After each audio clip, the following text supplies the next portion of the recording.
What can you eat to not be crusty? Keep on watching and I'll help you out with that.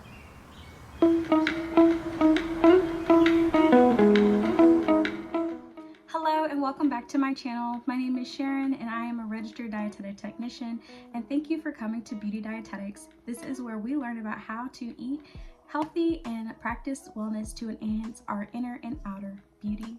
So, what's going on with our skin?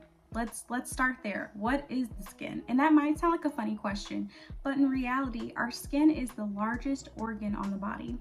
Our skin can absorb things, it can take things in, it takes things out, it protects our body. And a lot of times we kind of neglect our skin, or we only care about the skin on our face or the skin on our hands. We have to remember that the entirety of our skin from head to toe serves a purpose of protection. It serves a purpose to keep us hydrated, to keep our temperature regular, and overall it is an organ. And just like every organ, it needs key things to be able to stay healthy from the inside out. So a lot of the times when we think about problems with the skin or what's going on, like dullness, dryness, irritation, or cracking, different things that are going on with our skin, even loose skin or looking like we're too tired, we may be thinking that these are just because of sleep, right? Or we may only ever think about washing our face. A lot of the times you'll see skincare immediately be face mask, treatment, steam, but we don't always think about the fact that a lot of times your skin is an indicator of how your health is. So we can look at the outside of our skin and say, hey, you could be vitamin deficient. You may not have enough vitamin B6. You may need more biotin. You may need a little bit more vitamin E. These different types of vitamin and nutrient deficiencies can actually cause dullness, dryness, breaking, irritation. For sometimes you'll have inflammation on your face. You can get scaly or patchiness, and these things oftentimes go undiagnosed or unnoticed because your skin is usually one of those things that if you have a nutrition diagnosis or a nutrition deficiency, like a problem there, it takes a long time for it to appear on the skin. And by the time you usually have like an appearance on the skin, you have a lot of other symptoms that are like tiredness, drowsiness, and fatigue. So what do we do about these things, and what do we need to get to protect our skin? The outer layer of your skin looks a lot like a brick wall.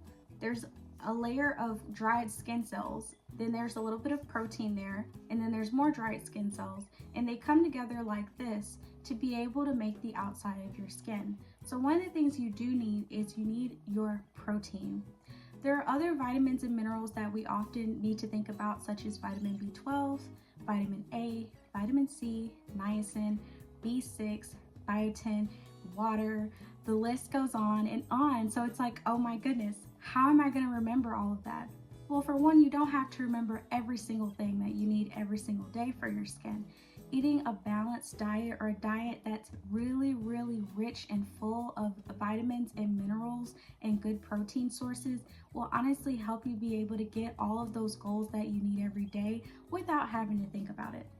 Me personally, I tell my clients to pick their Fabulous 5, and just for you guys to know, this is how you do it. So you want to have your water, your green, your colorful, your protein, and your lean. What does that mean?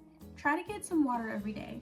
Dehydration is one of the first things that leads to dry skin, period. You can get your water through cucumbers, through grapes, through different fruits and vegetables, through watermelon, or just straight up drinking water.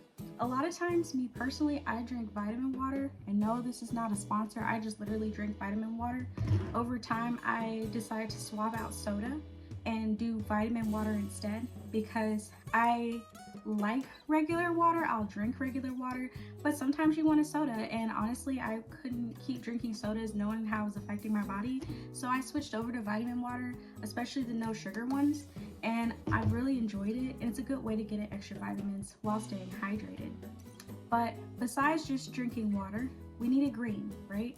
Green vegetables, those are the ones that have a lot of the good things that our body needs, so that way you can get a nice variety of your vitamins and minerals without having to worry too much about whether or not you're going to get them. The next thing is you want a colorful, and when I say a colorful, I mean a colorful fruit or vegetable. So it could be something like a red tomato, an orange, an orange carrot. You want to try different colors of fruits and vegetables. And so you could look at this as like, oh, okay, if I'm gonna have a salad, that's a green leaf. And then if you want to go and make yourself some salsa, you could put cilantro and then put that with tomato. However you want to do it, you want to try to get a green leafy vegetable in there, and then you want to get something that's a colorful fruit or vegetable. Last, you want to grab protein.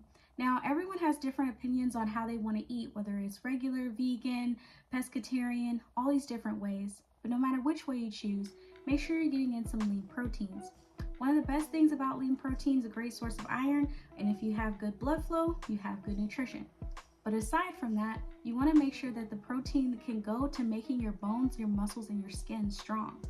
Your skin and the things that hold up your skin to keep it nice and happy and puffy and all the good things that make your skin strong, it comes from collagen. And a lot of times we can get those collagen and elastin, all those fun scientific things that we need for our skin from lean meats. So make sure you're getting your protein. So one more time, we're gonna make sure we get our water.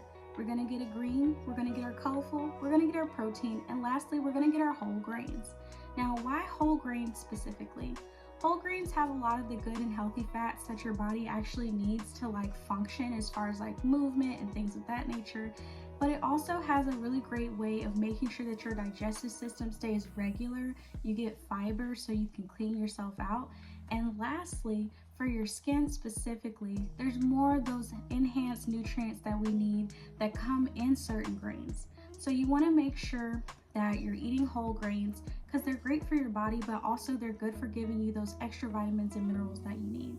By the time you do that, you do your Fab 5, you get all of them in, I promise you'll be fine with your fruit and vegetable intake, and you'll be fine with being able to know that you got enough nutrients in for the day. Try to practice them each day if you want to. You can do your Fab 5 challenge and do it for 5 days out of the week. See how that makes you feel. But overall, those are just some of my suggestions on how to eat to help your skin look better and feel better. All right, let me know if you like this video, if you'd like more information, and don't forget to like, comment, and subscribe. Thanks, and see you next time.